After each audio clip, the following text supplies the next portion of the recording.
Hello विद्यार्थी, मैं अजीत सिंह स्वागत करता हूं आप सभी विद्यार्थियों का आपके YouTube चैनल अत्री जी क्लासेस में। प्रिय विद्यार्थियों, आज हम एक ऐसे महत्वपूर्ण टॉपिक को स्टार्ट करेंगे जो बच्चों को बहुत ही कठिन लगता है। यहाँ तक कि हम बोल सकते हैं कि बच्चे उसमें को अच्छे से समझ नहीं पाते हैं या उसको अच्छे से समझाया नहीं जाता है, जिसके कारण बच्चे अपनी पढ़ाई में क्या हो जाते हैं, पीछे रह जाते हैं या फिर एक तरह से समझने लगते हैं कि ये सब्जेक्ट क्या है, बोरिंग है। देखो विद्यार्थियों, कोई भी विषय हमको कब कठिन लगता है जब हम उस विषय के बारे में जानकारी नहीं रखते हैं या हमको उसके बारे में जानकारी नहीं होती है या हमको उस विषय के बारे में उचित जानकारी नहीं कराई जाती है, तो हमको वो सब्जेक्ट क्या लगने लगता है, बहुत ही कठिन लगने लगता है। आज हम एक ऐसे ही सब्जेक्ट के बारे में बात करेंगे और वो है केमिस्ट्री। केमिस्ट्री सब्जेक्ट यानी कि रसायन विज्ञान सभी बच्चों को बहुत ही कठिन महसूस होता है। आज मैं अपने शब्दों में इसे बहुत ही आसान और इजी लैंग्वेज में समझाने की कोशिश करूंगा और बिल्कुल बेसिक से स्टार्ट करूंगा, जहां से हम केमिस्ट्री को पढ़ना स्टार्ट करते हैं। जो एक विद्यार्थी को जहां से पढ़ाया जाता है या जहां से पढ़ते हैं, और जो बिल्कुल केमिस्ट्री की बेसिक जानकारी हो गई, जो बिल्कुल एक मतलब लर्नर को सिखाया जाता है एक तरह से, ठीक है। जो सबसे पहले बच्चे को केमिस्ट्री सिखाई जाती है, मैं उस आधार पे सिखाऊंगा और बेसिक से लेकर हाई तक, मतलब ऊपर तक, जहां तक बच्चे से डरते हैं, यानी कि अधिक से अधिक इसमें क्या होती हैं, समस्याएं उत्पन्न होती हैं। आज मैं उन समस्याओं का समाधान करते हुए लेके चलूंगा। तो सबसे पहले हमारा टॉपिक होगा मैटर। देखो, मैटर से हम सब क्या है, बहुत ही परिचित हैं। मैटर यानी कि द्रव्य। द्रव्य क्या है? देखो, हमारे शरीर में 5 ज्ञानेंद्रियां हैं। 5 ज्ञानेंद्रियां कौन कौन सी? आंख, नाक, कान, मुंह और तुम्हारी त्वचा। इन सब के द्वारा जिस किसी भी वस्तु को हम महसूस करते हैं या फिर टच करते हैं या देखते हैं या फील करते हैं, वो सब क्या है, मैटर है।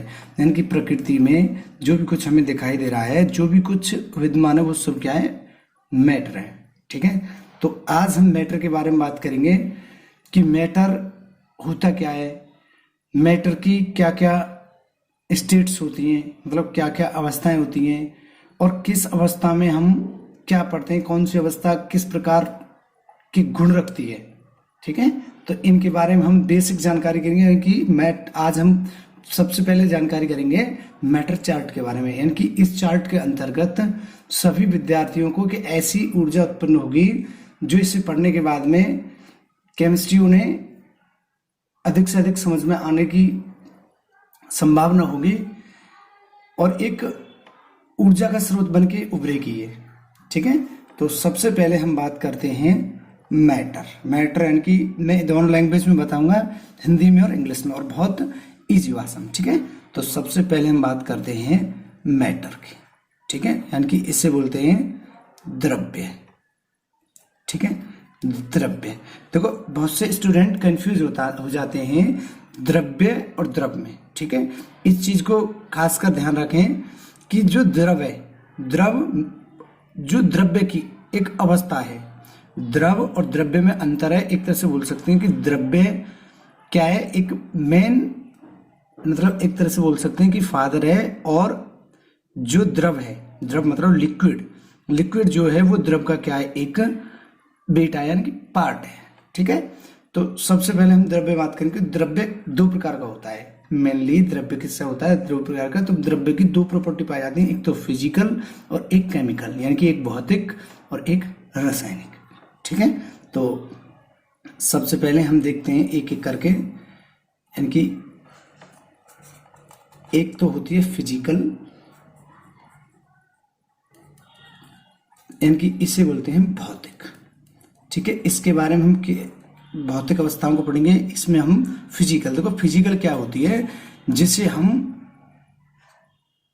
एक तरह से फिजिकल यानी कि टच कर रहे हैं, देख रहे हैं, या फिर मतलब रियली में हम यूज करके देख सकते हैं। ठीक है, एक होती है केमिकल प्रॉपर्टी, एक होती है इसकी केमिकल प्रॉपर्टी। ठीक है, केमिकल, इसे बोलते हैं हम रासायनिक। रासायनिक, ठीक है। तो एक एक करके हम देखते जाएंगे कि किस, तो सबसे पहले हम बात करते हैं इसकी फिजिकल प्रॉपर्टी पर।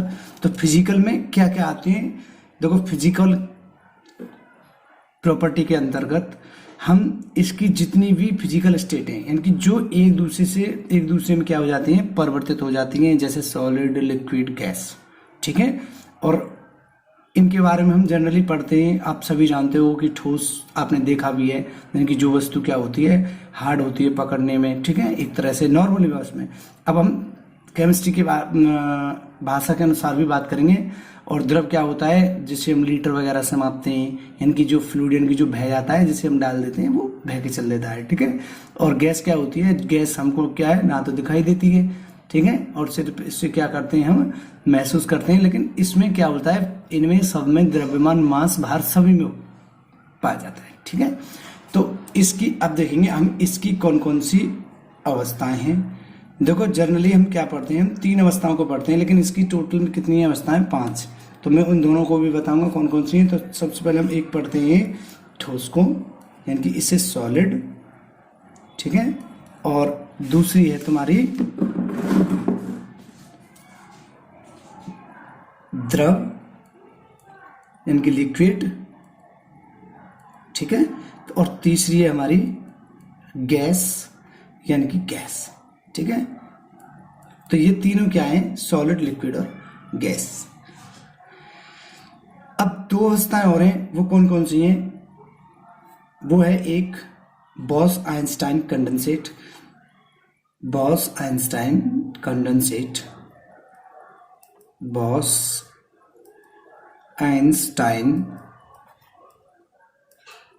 कंडेंसेट। ठीक है, और तीसरी है हमारी प्लाज्मा। तीसरी हमारी प्लाज्मा। देखो ये हमारी बॉडी वाला प्लाज्मा नहीं है, ठीक है, क्योंकि हमारी बॉडी में भी क्या होती हैं, जो हमारे ब्लड होता है, ब्लड में भी क्या पाई जाती है, आरबीसी, डब्ल्यूबीसी और प्लेटलेट्स, और साथ में क्या होता है, उसमें प्लाज्मा भी पाया जाता है। लेकिन वो प्लाज्मा नहीं है। ठीक है, इसको ध्यान रखना। ये जो 3 इसकी स्टेट है, ये इसकी जो 3 स्टेट हैं, ये किस पे डिपेंड करती हैं, ये डिपेंड करती हैं तुम्हारे अणुगति सिद्धांत पर। किस पे डिपेंड करती हैं, अणुगति सिद्धांत पर। अणुगति सिद्धांत का मॉलिक्यूलर, ठीक है, कैनेटिक मॉलिक्यूलर थ्योरी पर। कैनेटिक मॉलिक्यूलर थ्योरी का मतलब है कि इनके जो ये बने होते हैं, इनमें जो इनके पार्टिकल हैं, इसके जो मॉलिक्यूलर है, वो क्या करते हैं, इसमें गति करते हैं, एक दूसरे से इधर उधर घूमते हैं, कि ये अणु पार्टिकलों के द्वारा बना होता है। ठीक है, तो इसे क्या बोलते हैं, अणुगति सिद्धांत के आधार पर है। और ये सिद्धांत, और ये किसके आधार पर है, ये हमारी क्वांटम सिद्धांत। क्वांटम क्या होता है, क्वांटम होती है एक तरह से कि जो इलेक्ट्रॉन वगैरह होते हैं, चार्ज वगैरह होते हैं, इनके बारे में। ठीक है, चार्ज, इलेक्ट्रिसिटी, इलेक्ट्रॉन, बिजली, विद्युत, इन सब के से रिलेटिव होता है तुम्हारा क्वांटम सिद्धांत। ये किसके आधार पर होते हैं, क्वांटम सिद्धांत। ठीक है, सिद्धांत। तो सबसे पहले हम बात करते हैं, देखो सॉलिड। सॉलिड क्या है, सॉलिड हर किससे बना होता है, बहुत सारे पार्टिकलों से, यानी कि इस अणुओं से। इनमें क्या होते हैं, जो मॉलिक्यूलर होते हैं वो बहुत पास पास होते हैं, और इनके जो अंतर आणविक बल, इनके जो अंतर आणविक बल क्या होता है, बहुत अधिक होता है। और इनकी जो गतिज ऊर्जा, यानी कि जो इनकी गति है, किसकी, अणुओं की जो गति है, वो क्या होती है, बहुत कम होती है। क्यों कम होती है, क्योंकि इनके जो स्पेस है वो बहुत कम होता है। इसी वजह से ये क्या पाए जाते हैं, सॉलिड स्टेट में पाए जाते हैं। देखो कोई भी चीज सही कि जहाँ पे बहुत सारे लोग, मान ले बहुत सारे लोगों को एक गाड़ी के अंदर क्या कर देते हैं, भर देते हैं, और इनको ऐसे भर देते हैं कि बहुत सारे लोग भर देते हैं एक ही गाड़ी में, तो वहाँ क्या होगा, बिल्कुल एक दूसरे इधर इधर नहीं हिल पाएंगे, वो नहीं हिल पाएंगे। तो वहाँ पर कौन सी पोजिशन बन जाएगी, आप बहुत सॉलिड बन जाएंगे एक तरह से। ठीक है, तो इनके अंदर जो इंटरमोलिकुलर फोर्स है वो अधिक होता है, और इंटरमोलिकुलर जो मतलब गति होती है, यानी कि इनकी जो गति होती है वो बहुत कम होती है। अगर हमें इसकी अवस्था परिवर्तन करनी है तो इसके गति देने के लिए, यानी कि इनके मॉलिक्यूलों को हमें गति प्रदान करने के लिए क्या करना पड़ेगा, बहुत ही हीट प्रदान करना है, यानी कि इसको हमें हीट बहुत अधिक देनी पड़ेगी। इस वजह से इसमें क्या हो सकता है कि सॉलिड की डेफिनेट शेप यानी कि साइज और क्या होता है वॉल्यूम, यानी कि आकार, आकृति और आयतन क्या होता है सॉलिड का बिल्कुल डेफिनेट होता है। वो किसकी वजह से होता है, उनके जो मॉलिक्यूल है वो क्या होते हैं, बहुत पास पास होते हैं। ठीक है, अब दूसरे पे बात करते हैं हम द्रव। देखो ठोस क्या है, जैसे मेज, कुर्सी, बुक, ईंट, पत्थर, ठीक है, लोहा, आयरन वगैरह जो है, और जितने भी मेटल है ये सब क्या है, ज्यादातर कुछ ऐसे भी मेटल हैं जो लिक्विड फॉर्म में पाए जाते हैं, लेकिन ज्यादातर मेटल क्या है सॉलिड स्टेट में पाए जाते हैं। ठीक है, अब बात करते हैं द्रव की। देखो द्रव के जो मॉलिक्यूल होते हैं वो थोड़े सॉलिड की अपेक्षा क्या होते हैं, दूर दूर होते हैं। क्या होते हैं, दूर दूर होते हैं। इस वजह से इनके जो मॉलिक्यूल की जो गति है वो अधिक होती है, और इनके अंदर जो इंटरमोलिकुलर फोर्स होता है, यानी कि अंतराण्विक जो बल होता है दो मॉलिक्यूल के अंदर, वो क्या होता है, वो सॉलिड की अपेक्षा कम होता है। इस वजह से इसे हम आसानी से क्या कर सकते हैं, हीट प्रदान करके एक अवस्था से दूसरी अवस्था में परिवर्तन कर सकते हैं। ठीक है, तो इसीलिए इसका क्या होता है, इसीलिए इसका क्या होता है, देखो इसके साइज जो है कैसे कैसे होते हैं, कि डेफिनेट होते हैं या इनडेफिनेट होते हैं, इनके बारे में देखते हैं हम। तो देखो जो लिक्विड का जो आयतन है, आयतन का मतलब वॉल्यूम है, वो कैसा होता है, डेफिनेट होता है। कैसे डेफिनेट होता है, क्योंकि इसको हम जिस किसी भी बर्तन में या कंटेनर में क्या कर देते हैं, रख देते हैं, कि उसी का क्या कर लेता है, आकार, या जैसा बर्तन का आकार होता है उसी का क्या कर लेता है, घेर लेता है। और इनमें जो इसका जो मतलब एक तरह से आकार है, आकार पर हम बात कर चुके हैं, आकार और आकृति, इसकी जो आकृति है वो भी क्या होती है, एक तरह से निश्चित होती है। ठीक है, आकार, आकृति, लेकिन आयतन भी निश्चित होता है। अब देखो इसकी आकृति, आकार और आयतन तीनों निश्चित होते हैं, लेकिन इसके अंदर क्या होता है, इसी का आकार क्या नहीं होता है, निश्चित नहीं होता है। क्यों नहीं होता है आकार निश्चित, क्योंकि ये जिस बर्तन में रखा जाता है उसी का क्या कर लेता है, आकार घेर लेता है। जैसे हम किसी द्रव को पानी को कटोरी में रखते हैं तो वो कटोरी का आयतन ग्रहण कर लेता है। अगर उसे हम किसी बड़े बर्तन, ग्लास वगैरह में रख देते तो ग्लास का आयतन ग्रहण कर लेता है। तो इस वजह से ये क्या है, जिस बर्तन में रखा जाता है उसी का क्या कर लेते हैं, आयतन ग्रहण कर लेते हैं। ठीक है, अब बात करते हैं तीसरे पे हम गैस के बाद। देखो गैस के जो मॉलिक्यूल होते हैं वो बहुत ही दूर दूर होते हैं, बहुत ही दूर दूर होते हैं। तो इनके बीच का जो गैप है वो बहुत अधिक होता है, यानी कि बहुत गति कर सकते हैं इधर उधर, यानी कि इनकी गति जो ऊर्जा है वो अधिक होती है। और इनके जो इंटरमोलिकुलर फोर्स जो होता है वो भी क्या होता है, कम होता है। जिस कारण से क्या करते हैं, हम इनको आसानी से मतलब क्या कर सकते हैं, आसानी से गर्म करने की आवश्यकता नहीं है, फ्री मतलब हवा में क्या बदल जाते हैं, इनकी गैस बन जाते हैं। ठीक है, तो इनका ना तो क्या होता है, देखो किसी ने ना तो इस देखी है, ना तो इनका आकार, ना आयतन, ना क्या नहीं होता है, अनिश्चित होते हैं दोनों। ठीक है, इनका आकार और आयतन कैसे होते हैं, अनिश्चित, निश्चित नहीं होते हैं, डेफिनेट नहीं होते। इनकी वॉल्यूम और इनका जो साइज है वो कैसा होता है, किसी ने क्या गैस को देखा है, नहीं। तो इस वजह से हम ये तीनों, आगे हम इस पे और अधिक बात करेंगे। अभी हम एक चार्ट बना रहे हैं, तो धीरे धीरे नॉर्मली इस बात में। अब आती है बॉस आइंस्टाइन कंडेंसेट। देखो ये एक आती है किसमें, फिजिक्स के अंदर, इसे देखेंगे हम बाद में। उसके बाद इसे देखते हैं प्लाज्मा। देखो प्लाज्मा क्या है, आप सभी ने देखा होगा कि घर में जो हमारे 100 वाट का बल्ब जो होता है, जो पीले कलर का जलता है, तो उसमें एक गूंज होती है। गूंज मतलब उसमें एक तार लगा रहता है, उसमें जैसे ही करंट क्या होता है, फ्लो करता है, तो वो जलने लगता है। तो जैसे वो हीट चलने लगता है तो उसमें क्या होता है कि करंट उसे एक लिक्विड फॉर्म में कन्वर्ट कर देता है, क्योंकि इसकी जो एनर्जी वो बहुत हाई हो जाती है, वो एक तरह से किस में हो जाता है, लिक्विड फॉर्म में दिखाई पड़ता है। ठीक है, चमक जो महसूस होती है, ऐसा लगता है कि इसमें ये जो है क्या जल रहा है, एक द्रव जल रहा है, यानी कि लिक्विड के फॉर्म में जलता रहता है। तो ये बहुत हाई एनर्जी क्या होती है, स्टेट होती है। ठीक है। अच्छा, आगे हम बात करते हैं दूसरी तरफ।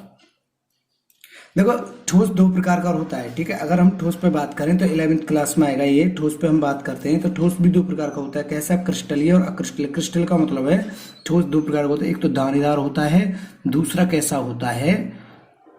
बिना दाने का। जैसे नमक क्रिस्टलीय और क्वार्टज जो होता है, क्वार्टज भी क्रिस्टलीय होता है। और अधर क्या होते हैं? अधर अक्रिस्टलीय। अक्रिस्टलीय का मतलब उनमें कण नहीं पाए जाते हैं, ठीक है। जैसे नमक वगैरह, तो इसे दो प्रकार होता है। कैसा? क्रिस्टलीय, ठीक है। क्रिस्टलीय, क्रिस्टल, और ये अक्रिस्टल यानी कि नॉन क्रिस्टलीय, ठीक है। अक्रिस्टलीय, तो अक्रिस्टलीय, ठीक है। अब हम बात करते हैं दूसरी तरफ केमिकल प्रॉपर्टी के बारे में। दूसरी तरफ किस पे बात करते हैं? Chemical property. देखो, केमिकल प्रॉपर्टी को भी किस में बांटा जाता है? दो पार्ट में क्या किया गया है? डिवाइड किया गया है। दो पार्ट में क्या किया गया है? डिवाइड किया गया है, ठीक है। सबसे पहला पार्ट है, इसे हम दो पार्ट में मानते हैं, तो कौन सा है? शुद्ध। देखो, पदार्थ क्या होते हैं? दो तरह का होता है, एक तो शुद्ध होता है, एक कैसा होता है? अशुद्ध। दूसरा कैसा है? अशुद्ध, या हम इसे बोल सकते हैं मिश्रण। एक तो क्या होता है? प्योर, दूसरा होता है इम्प्योर या मिक्सचर। क्या होता है? मिक्सचर यानी मिश्रण, ठीक है। मिक्सचर यानी मिश्रण। अब हम एक एक से बात करेंगे कि शुद्ध पदार्थ कौन कौन से होते हैं, ठीक है। शुद्ध पदार्थ कौन कौन से होते हैं? तो शुद्ध पदार्थ कौन कौन से होते हैं? शुद्ध पदार्थ कहलाते हैं, जैसे तुम्हारा तत्व। तत्व क्या होता है? एलिमेंट। एलिमेंट जैसे तुम्हारे क्या होते हैं? एलिमेंट। एलिमेंट में आते हैं तुम्हारे हाइड्रोजन, हीलियम, लिथियम, ठीक है, बेरिलियम, बोरॉन, कार्बन, नाइट्रोजन। इनके बारे में हम आगे पढ़ेंगे। तो ये क्या कहलाते हैं? तुम्हारे तत्व, ठीक है। अच्छा, अब हम दूसरे करते हैं बात यौगिक। यौगिक क्या होते हैं? देखो, यौगिक जो बने होते हैं वो किसके द्वारा बने होते हैं? अणुओं के द्वारा। और अणु क्या होते हैं? अणु बने होते हैं किसके द्वारा? दो या दो से अधिक किसके द्वारा? एलिमेंट के द्वारा। किसके द्वारा बने होते हैं? एलिमेंट के द्वारा। तो दूसरी तरफ हम बात करते हैं अणु। तो अणु क्या होते हैं? देखो, तत्व क्या बनाते हैं? तुम्हारे अणु बनाते हैं, यानी कि क्या बनाते हैं? तत्व। अणु यानी कि मॉलिक्यूल। क्या बनाते हैं? मॉलिक्यूल। जैसे O2 ऑक्सीजन के मॉलिक्यूल, क्लोरीन के मॉलिक्यूल। तो ये क्या है? तुम्हारे Cl मतलब क्लोरीन। ये क्या है? मॉलिक्यूल है, ठीक है।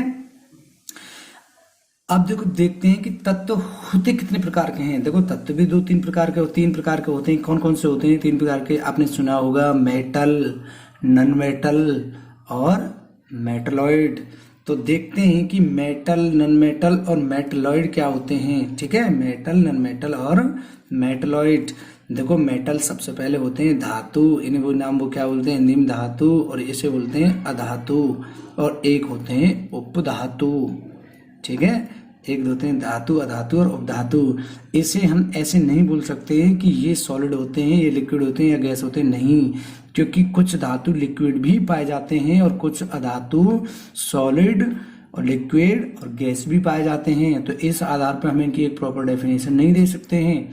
तो हम इन्हें कैसे देते हैं? कि जिसमें पॉजिटिव चार्ज पाया जाता है। पॉजिटिव चार्ज का मतलब है, एक बार मैं बता देता हूँ, क्योंकि ये पहले अभी बताता हूँ मैं, क्योंकि ये बने होते हैं किसके द्वारा? ये बने होते हैं तुम्हारे परमाणुओं के द्वारा। किसके द्वारा? परमाणु यानी कि एटम के द्वारा। और एटम किसके द्वारा बना होता है? फिर बात है कि एटम किसके द्वारा बना होता है? तो एटम बना होता है, हमारे तीन पार्टिकल हैं, कौन कौन से? इलेक्ट्रॉन, ठीक है, प्रोटॉन और न्यूट्रॉन। न्यूट्रॉन ये तीनों होते कैसे कैसे हैं? किस पोजीशन में पाए जाते हैं? इन तीनों का क्या प्लेस है एटम के अंदर? कैसे एटम बनता है? तो एटम बनता है, जैसे सपोज करते हैं कि ये एटम है और इसके बीच में क्या होता है? न्यूक्लियस मतलब केंद्र। देखो, हर वस्तु का अपना एक केंद्र होता है। केंद्र क्या होता है? कि जहां पर उस वस्तु का संपूर्ण मतलब पूरा टोटल वेट क्या करता हो? डिपेंड करता हो। ऐसे ही हर वस्तु किससे बनी हुई है? परमाणु से बनी हुई है। परमाणु किससे बना हुआ है? यानी कि एटम बना हुआ है। एटम किससे बना हुआ है? इलेक्ट्रॉन, प्रोटॉन, न्यूट्रॉन से। तो इसको क्या बोलते हैं? इसका जो केंद्र है इसे बोलते हैं नाभिक। क्या बोलते हैं? नाभिक यानी कि न्यूक्लियस, ठीक है। और न्यूक्लियस जो होता है, न्यूक्लियस में क्या पाए जाते हैं, प्रोटॉन और न्यूट्रॉन। तो प्रोटॉन पे क्या होता है, पॉजिटिव चार्ज, और न्यूट्रॉन पे क्या होता है, कोई चार्ज नहीं होता है, यानी कि ये विदाउट चार्ज होता है, यानी कि ये एक तरह से क्या होता है, फ्री होता है। और इस पे क्या होता है, नेगेटिव चार्ज। ठीक है। तो जब पॉजिटिव और नेगेटिव चार्ज और इक्वली, मतलब इक्वल इनकी जो फोर्स होता है, इनका जो मतलब चार्ज होता है, इस पे होता है 1.6 गुना 10⁻19 इलेक्ट्रॉन पर माइनस में, और इसमें होता है 1.6 गुना 10⁻19 प्लस में, और इस पे कोई चार्ज नहीं होता है। तो इलेक्ट्रॉन क्या करता है, इसके चारों तरफ चक्कर लगाता है, किसमें, सेलों में। इन्हें क्या बोलते हैं, कक्षाएं, अलग अलग कक्षाएं होती हैं, इस पर हम आगे बात करेंगे। तो इलेक्ट्रॉन क्या करते हैं, चारों तरफ चक्कर लगाते हैं। अब देखो, इस पे प्लस चार्ज होता है इक्वली इलेक्ट्रॉन के, तो जब इन पे बराबर चार्ज होता है तो इसी वजह से परमाणु क्या कि नया पदार्थ बनता है, मतलब एक नया कण बनता है, जैसे क्या बोलते हैं हम, न्यूट्रॉन। इस पे कोई चार्ज नहीं होता है। ठीक है। इस वजह से कोई भी वस्तु क्या होती है, बनी रहती है। अगर प्रोटॉन का क्या हो जाएगा, चार्ज अधिक हो जाएगा, अगर इसे प्रोटॉन देंगे तो विस्फोट हो जाएगा। जैसे हमारे एटम बम बनते हैं, हाइड्रोजन बम, यानी कि हाइड्रोजन बॉम्ब या फिर एटॉमिक बॉम्ब बनते हैं, उनमें क्या होता है, उनमें इलेक्ट्रॉन क्या किया जाता है, न्यूट्रॉन दिए जाते हैं, और उससे क्या होता है, परमाणु विस्फोट हो जाता है। तो इस वजह से कोई भी वस्तु किस वजह से बनी हुई है, उनके नंबर ऑफ इलेक्ट्रॉन्स और नंबर ऑफ प्रोटॉन्स क्या होते हैं, इक्वली। तो इस वजह से हम बोल सकते हैं कि अगर इसका हम एटॉमिक नंबर याद करें, तो एटॉमिक नंबर क्या होता है कि इसे डिनोट करते हैं हम जेड से। एटॉमिक नंबर किस पे डिपेंड करता है, नंबर ऑफ इलेक्ट्रॉन्स और नंबर ऑफ प्रोटॉन्स। यानी कि अगर हमें किसी का परमाणु क्रमांक याद करना है, तो जिस किसी भी तत्व में उपस्थित इलेक्ट्रॉनों की संख्या ही क्या कहलाती है, हमें परमाणु क्रमांक क्या कहलाती है, परमाणु क्रमांक। ठीक है। तो जेड क्या है, हमारा परमाणु क्रमांक। ठीक है, क्रमांक। तो परमाणु क्रमांक क्या है कि नंबर ऑफ इलेक्ट्रॉन्स के इक्वली होता है, जितने इलेक्ट्रॉन होंगे उतना ही उसका क्या होगा, एटॉमिक नंबर होगा। अब दूसरी बात करते हैं, परमाणु भार, यानी कि एटॉमिक वेट किस पर डिपेंड करता है, number of protons plus number of neutrons. Number of protons और नंबर ऑफ न्यूट्रॉन्स पर क्या करता है, डिपेंड करता है। इसी वजह से किसी भी एटम का जो संपूर्ण वेट है, यानी कि संपूर्ण द्रव्यमान कहाँ पे होता है, नाभिक यानी कि न्यूक्लियस में। ठीक है। इस पे हम आगे चर्चा करेंगे कि एटम में और क्या होता है, प्रोटॉन कैसे आया, न्यूट्रॉन कैसे आया। बहुत सारे साइंटिस्टों ने इससे पे क्या की है, रिसर्च की है। तो अब इसमें क्या होंगे, इस पे पॉजिटिव चार्ज और इस पे नेगेटिव चार्ज। हमें पता चल गया कि इस पे दो चीज होती है, एक पॉजिटिव होता है, एक नेगेटिव होता है। अब इसी के आधार पर हम इसकी व्याख्या करते हैं कि इसकी धातु, अधातु और उपधातु की। तो धातु क्या होते हैं, जिन पे पॉजिटिव चार्ज पाया जाता है वो क्या कहलाते हैं, मेटल, और जिन पे नेगेटिव चार्ज पाया जाता है वो क्या कहलाते हैं, नॉन मेटल। और जिन पे नेगेटिव और पॉजिटिव दोनों चार्ज पाए जाते हैं वो क्या कहलाते हैं, तुम्हारे मेटलॉइड।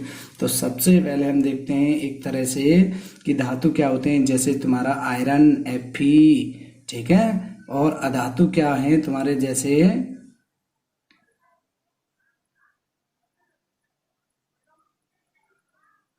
तुम्हारा क्या नाम है, हाइड्रोजन।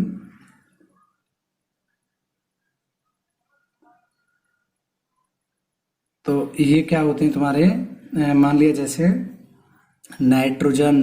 क्या ये नाइट्रोजन, नाइट्रोजन क्या है, अधातु, क्योंकि नाइट्रोजन क्या होती है, गैस। क्या होती है, नाइट्रोजन गैस। और मेटलॉइड क्या है, बोरॉन। ठीक है, बोरॉन, बोरॉन। ठीक है। ये सब क्या होते हैं, एक तरह से तुम्हारे क्या कहलाते हैं, तो एक तरह से हम बोल सकते हैं कि तत्व जो है वो किससे बना होता है, परमाणुओं से। और देखो, परमाणु किसी भी पदार्थ का वह छोटे से छोटा कण है जो क्या नहीं रह सकता है, फ्री अवस्था में, यानी कि फ्री स्टेट में नहीं रह सकता है। जबकि मॉलिक्यूल क्या होता है, वो फ्री स्टेट में रह सकता है। ठीक है। तो मौलिक परमाणु के द्वारा क्या बनता है, मॉलिक्यूल, और मॉलिक्यूल ठीक है बनते हैं। और उसके बाद में दो या दो से अधिक, यानी कि 2 और मोर सब्सटेंस, यानी कि मॉलिक्यूल मिलके क्या बनाते हैं, यौगिक, जैसे NaCl, H2O। ये सब क्या है तुम्हारे यौगिक। और यौगिकों को किसके आधार पर नोट किया जाता है, यौगिकों को उनके अलग अलग नाम किसके आधार पर रखा जाता है, उनमें उपस्थित बॉन्ड्स के कारण। तो मुख्यतः कितने बॉन्ड्स के आधार पर हम किसी भी यौगिक को यानी कि किसी भी कंपाउंड को क्या करते हैं, हम रिप्रेजेंट करते हैं, या किसके आधार पर हम क्या करेंगे, यौगिक को बताएंगे। तो इसमें 3 बॉन्ड होते हैं। कौन सा? एक होता है इलेक्ट्रॉनिक बॉन्ड, इसे बोल देते हैं आयनिक बॉन्ड, ठीक है, जिसमें क्या होता है, एक पे पॉजिटिव चार्ज होता है, दूसरे पे नेगेटिव चार्ज होता है। एक चार्ज लेता है, दूसरा देता है। एक रिसीवर होता है, एक क्या होता है, डाटा डोनर। तो इन पे एक पे क्या होता है पॉजिटिव चार्ज, एक पे नेगेटिव, और इसमें क्या होते हैं, एक नेगेटिव, एक दोनों नेगेटिव होते हैं, ठीक है। और इसमें क्या होते हैं, एक पे अधिक चार्ज होता है। ये हम 12th क्लास में बात करेंगे। आगे है हमारा एक सामांगी, दूसरा है हमारा विषमांगी। तो सामांगी, इनकी डेफिनेशन खुद ये शब्द प्रदर्शित कर रहे हैं। सामांगी का मतलब है जब 2 पदार्थ आपस में इस प्रकार से मिले हों कि उनमें ये नहीं पता चल रहा हो कि कौन सा किसका, यानी कि इसमें क्या क्या मिला हुआ है, यानी कि इनके अंग ऐसे मिले हुए हों, बिल्कुल समान एक जैसे प्रदर्शित हो रहे हैं। जैसे नमक और पानी को अगर हम घोल दें तो वो कैसे प्रतीत होंगे, समांगी। दूसरी तरफ हम करते हैं विषमांगी। जैसे यदि हम क्या कर दें, यदि हम क्या कर दें, पानी में सैंड यानी कि रेत को क्या कर दें, घोल दें, तो वो कैसा प्रतीत होगा, अलग अलग दिखाई देगा। तो इस वजह से हम उसे बोलते हैं विषमांगी, यानी कि एक तरह से इसे होमोजीनियस और इसे हेट्रोजीनियस। अब देखते हैं कि हम होमोजीनियस की कितनी मतलब पार्ट होते हैं। तो होमोजीनियस को हम 2 पार्टों में डिवाइड करेंगे एक तरह से। कौन कौन से? एक तो होता है तुम्हारा सॉल्यूशन और दूसरा होगा तुम्हारा कोलाइड, ठीक है, कोलॉइड। तो एक सॉल्यूशन, एक कोलॉइड। कोलाइड, इसे सॉल्यूशन को बोलते हैं हम विलयन, और इसे हम कोलाइड बोलते हैं, ठीक है, कोलाइड।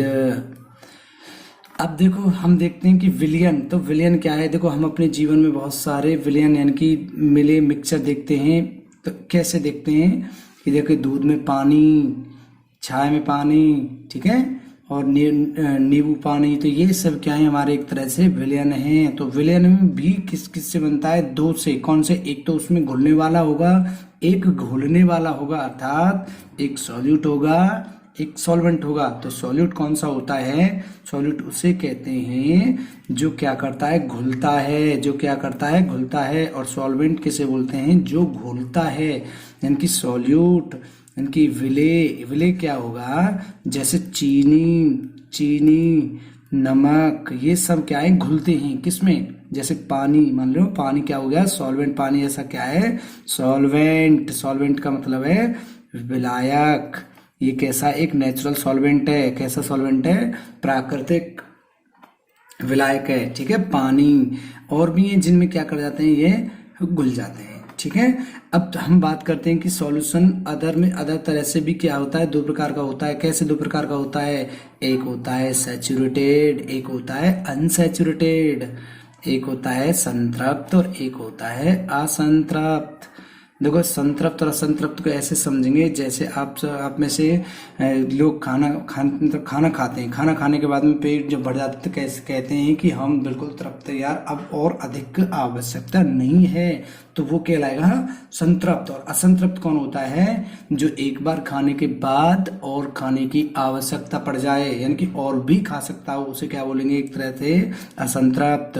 तो संतृप्त क्या है कि ऐसी सॉल्यूट की मात्रा जो अधिक न घोली जा सके, एक लिमिट में घोलने के बाद में और अधिक ना घोले, उसे क्या बोलेंगे, सैचुरेटेड, ठीक है, संतृप्त। और असंतृप्त किसे बोलेंगे, अनसैचुरेटेड किसे बोलेंगे, जिसमें इसे हीट, देखो हम संतृप्त को हीट देकर असंतृप्त बना सकते हैं, ठीक है। जिस प्रकार खाना खाने के बाद नींबू पानी का पानी पी के क्या कर सकते हैं, हम दोबारा से खाना और खा सकते हैं, उसी प्रकार अनसैचुरेटेड हम इसे क्या कर सकते हैं, बना सकते हैं। अनसैचुरेटेड क्या होगा कि इसे गर्म करके, यानी कि और इसमें अधिक विलय नहीं हो सकता, मतलब विलय नहीं हो सकता, घुल सकता है, जबकि इसे गर्म करके क्या कर सकते हैं, हम इसमें और विलय मिला दें, जिसमें और विलय की मिल जाए, वो क्या कहलाता है, असंतृप्त, यानी कि जिसमें और विलय हम क्या कर सकें, मिला सकें, ठीक है।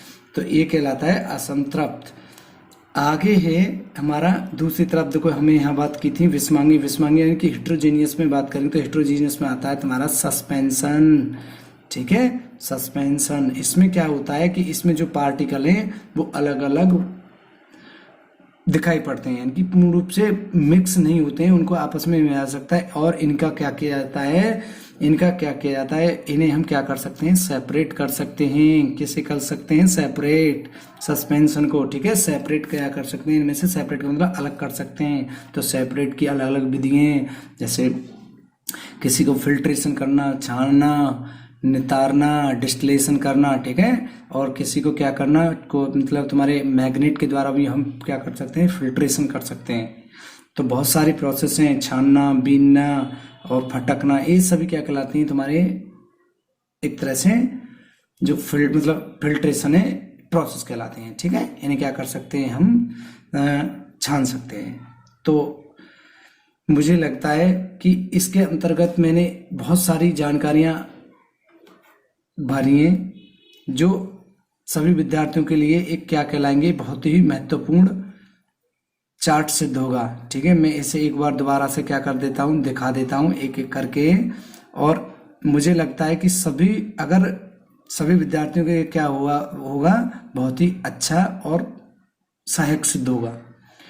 अगर आगे और ऐसी ही वीडियो चाहते हैं तो हमें कमेंट करें, तो हम इससे आगे की सेक्शन लेके आएंगे और एक एक करके हम क्या करेंगे, हर क्लास की साइंस, इनकी केमिस्ट्री, फिजिक्स और बायोलॉजी स्टार्ट करेंगे, ठीक है। और इस चार्ट को क्या करें, अपने किसी रफ कागज पे अच्छे से बना लें, जिससे क्या होगा, ये आपके लिए आगे हेल्पफुल साबित होगा। इसमें मैंने इतनी सारी जानकारियां भरी हैं जो बहुत ही महत्वपूर्ण होंगी आपके लिए, ठीक है।